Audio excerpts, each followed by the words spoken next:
যে আমি কোপ দিয়ে পালিয়ে যাইনি, ওটা আমার দিদি এক বটি নিয়ে আমায় কোপাতে এসেছিল।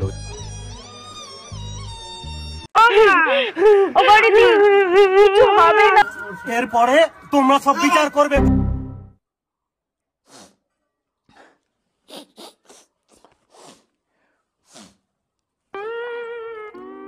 সবাই মিলে কাঁদছে, এও বলছে তোমরা বিচার করো, সেও বলছে তোমরা বিচার করো। গাইস সালা আমরা কি বিচার করবো ভাই?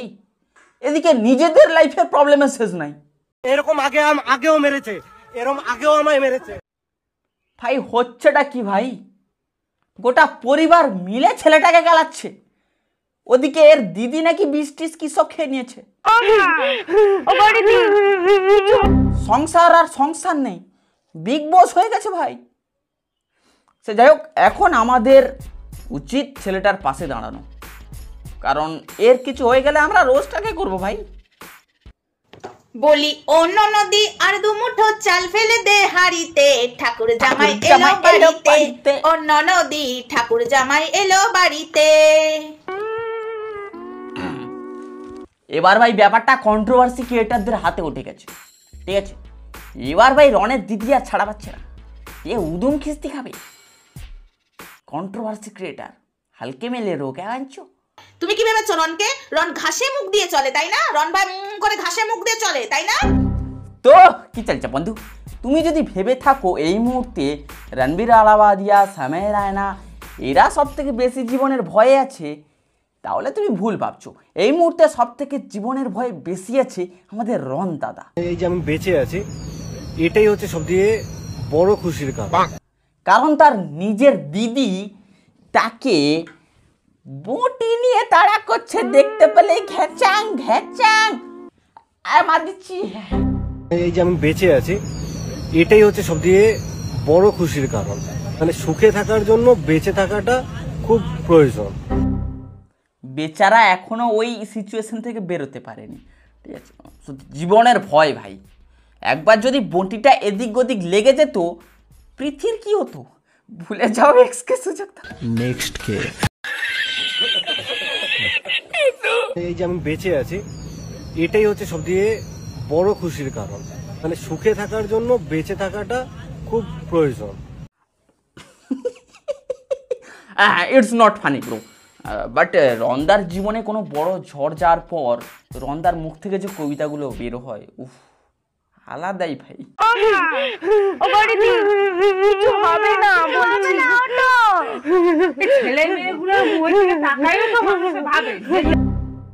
পক্কা চোদা, উইকেট পড়ে গেল নাকি?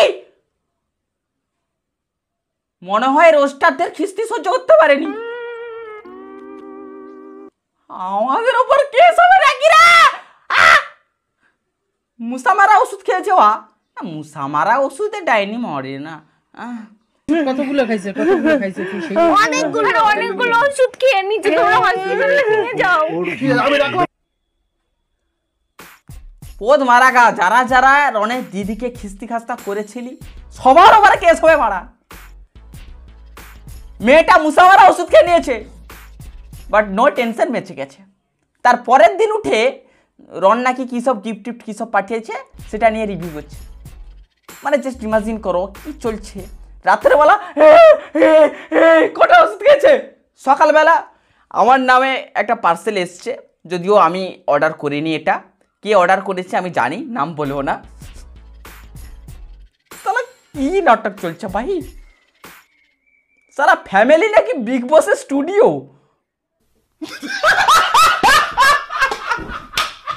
একটা বেনামি পার্সেল এসেছে আজকে। যদি আমি বলি যে আমি কি বলবো, আমি মদ খাই না, যদি আমি এটা বলি আমি মদ খাই না, তো সেটাকে নাটাকে যদি কেটে দেওয়া হয় তাহলে তার মানে কি দাঁড়ায়?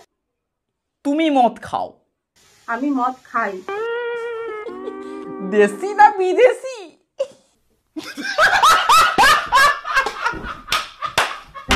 সে যাই হোক, রনের দিদি এটা বোঝাতে চাইছে যে রনের কাছে অনেক ফুটেজ আছে, বাট রন পাবলিককে সব ফুটেজ দেখাচ্ছে না। রন পাবলিককে ওই সব ফুটেজ দেখাচ্ছে যে ফুটেজে রনের পোঁদ মারা হচ্ছে, আর যে ফুটেজগুলোতে রন তার দিদির চুটি ধরে ঘোরাচ্ছে সেই ফুটেজগুলো রন দেখাচ্ছে না। আরে এটা সিম্পল ব্যাপার, যে ফুটেজে আমি দোষী সেই ফুটেজ থোড়ি আমি পাবলিককে দেখাবো, দেখো দেখো। আর রন যা সিম্পেথি গেমটা খেলে রে ভাই, সে তো ওর স্টোরি ওর রিলস থেকেই বোঝা যাচ্ছে। সুখে থাকার জন্য বেঁচে থাকা খুবই ইম্পর্টেন্ট, মানে এমনভাবে বলছে ভাই সংসারে ঝামেলা লাগে, ঠিক আছে, এমনটা নয় যে তার দিদি পুরো একদম ফোনে নিয়ে এরকম ছাতিরে ভেড়া দিয়ে এরকম মানে কুচি কুচি করে কাটবে, এটা মানা যায় ভাই। বাট সে তার স্টোরিগুলোতে এমন বলছে সুখে থাকার জন্য ওকে বেঁচে থাকে। আমি একটা ফোন ভাঙতে পারিনি, আমার ভাইয়ের 2 লাখ টাকার ফোন আমি ভাঙতে পারিনি, আমি সেই ভাইকে কোপাতে যাব, তোমরা বলো। ব্যাপারটা হেভি কনফিউজিং, প্রশ্ন অনেকগুলো, উত্তর কোথায়? আমার ভাড়ার আগায় পাক পড়বি যা, উত্তর কোথায়? মানে কে কে ভুল করেছে ভাই সেটা জানার জন্য এদের মন উত্তরা হাউমাউ করছে। শোনো ভাই, এক হাতে তালি বাজে না, আর সিম্পেথি ছাড়া ভিউজ আসে না। আমাদের রন্দা খুব ভালোভাবে জানে যে কী করলে ভিউজটা আসবে, ঠিক আছে, তা না হলে একটা ফ্যামিলি টপিককে সোশ্যাল মিডিয়ায় আনতো না। আর তুমি মানো আর না মানো, এটা আমি মানি, ওয়েস্ট বেঙ্গলে যদি একটা ম্যাচিওর ছেলে থাকে সেটা আমাদের রন্দা। সে খুব ভালোভাবে জানে যে এই টপিকটা যদি একবার সোশ্যাল মিডিয়ায় ওঠাই তাহলে ভাই আইফোন 15টা হাতে নিয়ে হ্যাপি থাকার জন্য বেঁচে থাকাটা, না না আস্তে আস্তে বলবো, হ্যাপি থাকার জন্য বেঁচে থাকাটা ইম্পর্টেন্ট। ওদিকে প্রীতিও কন্টেন্ট পেয়ে যাবে। ওর এখন খুব খারাপ সময় যাচ্ছে, তোমরা জানো এখন আমাদের খুব খারাপ সময় যাচ্ছে। তোমরা সবাই জানো এখন আমরা একটা খারাপ পরিস্থিতির মধ্যে রয়েছি। ওদিকে রন আবার এইভাবে ভিডিও শ্যুট করছে, ঠিক আছে, মুখটা এরকম করে রেখেছে, ঠোঁটটা এরকম ফুলে রেখেছে এরকম।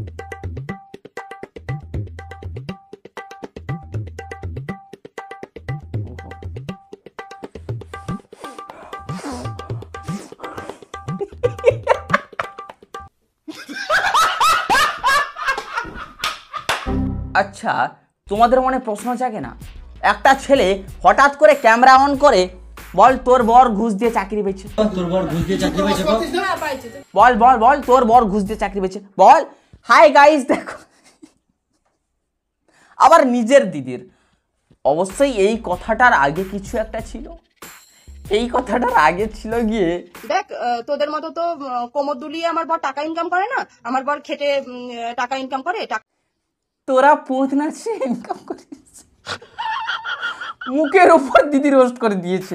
এই রোস্টটা রন নিতে পারেনি, তার জামাই বাবুকেই এক্সপোজ করে দিয়েছে। দেখুন গাইস, এই লোকটা ঘুষ দিয়ে চাকরি পেয়েছে, আমি ফটো লাগাচ্ছি, দেখুন এবার তোমরা কি করবে দেখুন।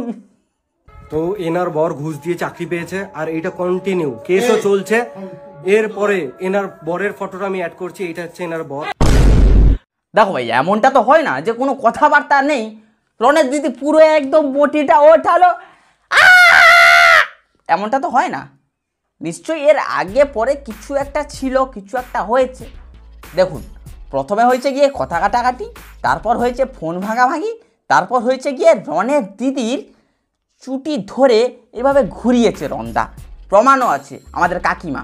আজকাল দেখি মোবাইলটাও পড়ে গেল, দিয়ে এখন দেখি বৌদির চুলটা ধরে টানাটানি করছে, এবার মেজদি বলছে ধরো ধরো। এবার আশা করি একটু ধরতে পারছো যে কি হয়েছে, কিন্তু ভাই মজা তো হেভি লাগছে। সালা লোকের বাড়ির প্রবলেম ভাই এখানে বসে পুরো একদম ডিসকাস করা হচ্ছে যে কি হচ্ছে কি না হচ্ছে। ওয়াও। দিদি বলেছে তুই তোর বউর পোঁদ নাচিয়ে ইনকাম করিস, আর ভাই বলেছে তোর বর ঘুষ দিয়ে চাকরি করে। তারপর শুরু হয় সামাজিক যাত্রাপালা, মানে একটু মারপিট টারপিট। ভাই তার দিদির চুটিটা ধরে একটু ঘোরায়, অ্যান্ড দিদি হাতে তুলে নিয়েছে বটি, কেটে দিবে ভাইয়ের গুটি। খেঁচান। আজকাল দেখি মোবাইলটাও পড়ে গেল, দিয়ে এখন দেখি বৌদির চুলটা ধরে টানাটানি করছে, এবার মেজদি বলছে ধরো ধরো। এই সামান্য চুল ধরার জন্য হাতে বটি তুলে নিবে? বোঝার চেষ্টা করো, সেদিন আমাদের দিদি মাথায় শ্যাম্পু করেছিল। আমি শ্যাম্পু করেছিলাম চুলে, সেদিন বাবাইয়ের আমার চুল ছাড়া ছিল। এখন প্রশ্ন হলো ভুল কার, দোষ কার, দোষী কে? আবে পাল, এগুলো জেনে তুমি কি করবে বা আমিও কি করব? দেখে মজা আসছে তো, এটাই বড় কথা ভাই। এটাই হচ্ছে গিয়ে সঠিক সময় বাংলার বিগ বস চালু করা। রন, প্রীতি, রনের দিদি অ্যান্ড কন্ট্রোভার্সি কাকিমা একটা, ব্যাস ভাই মজাই মজা। আরে ওর বাপের বাড়িতে কেন পড়ে থাকে? ওর বরের তো চাকরিটা টলমলো খাচ্ছে। এই কাকিমা আমাদের সব জানতা কাকিমা, সব জানে। কারণ রনের জামাইবাবু এর কাছে শুতে শুতে সব বলে। এর কাছে শুতে শুতে বলছে মানে শুতে শুতে ফোন করে সব। আমি ওটা বলতে চাইনি যেটা তুমি ভাবছো। কেন ওই ঘুষ দিয়ে চাকরি, তাহলে ঘুষ দিয়ে চাকরি হলে কি করবে? সেটা কেস হয়ে গেছে, বুঝলে? এই কারণে ওই ঘুষ দেওয়া চাকরি কেস হয়ে গেছে, টাকা পয়সার একটু অভাব। তোমার জীবনে যত দাউ ধাজা চুলকানি, যত যা আছে, যত কনফিউশন আছে, এই কাকিমার ভিডিও দেখো, সব ক্লিয়ার হয়ে যাবে। আরে ওর বাপের বাড়িতে কেন পড়ে থাকে? ওর বরের তো চাকরিটা টলমলো খাচ্ছে। এদের ভিউসের চক্করে বেচারা লোকটার চাকরি গাঁড় মারা যাবে, এটা কনফার্ম ভাই। আর এই কেসটা এখন পড়েছে কন্ট্রোভার্সি ক্রিয়েটারদের হাতে।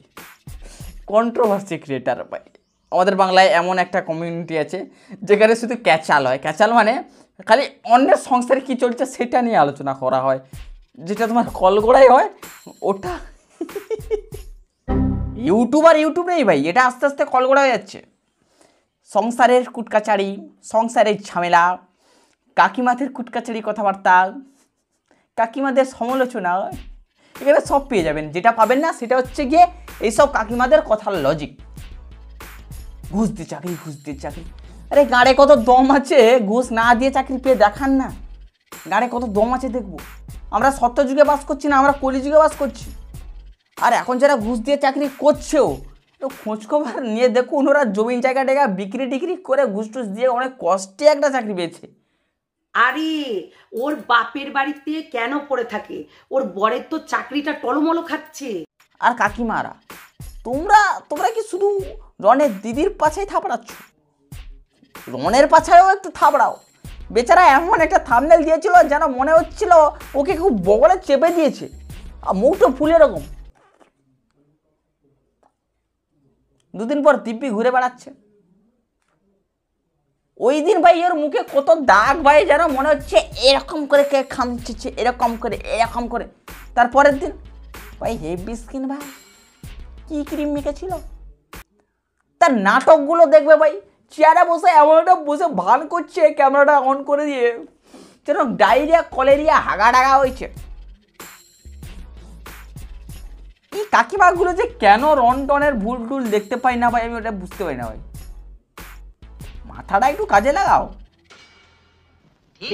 আমি নিজে 3 মাস ধরে ভাড়া থাকছি, নিজে রান্না করি, নিজে খাই। তো যাই হোক, এটা একটা পারিবারিক অনুষ্ঠান। অ্যান্ড তোমাদের মনে যদি অনেক প্রশ্ন জেগেছে কে দোষী, কে ভুল, হ্যান ত্যান, অন্যের পরিবারে আগুন লেগেছে, আগুনটা খুব তাড়াতাড়ি নিভে যাক। অ্যান্ড যতদিন না নিভছে ততদিন জনতা মজা পাক। দ্যাটস ইট, আমরা আর কিছু চাই না। Bye, tata. রিল আর রিয়েল লাইফের মধ্যে অনেক পার্থক্য আছে, তো এই দুটোকে গুলিয়ে ফেলো না। এরকম আগেও মেরেছে, এরকম আগেও আমায় মেরেছে। রিল আর রিয়েল লাইফ আলাদা। ফুল এক্সপোজ নিয়ে আসবো নাকি? পুরো প্যান্ট খুলে দিব। ও রান্দাদা।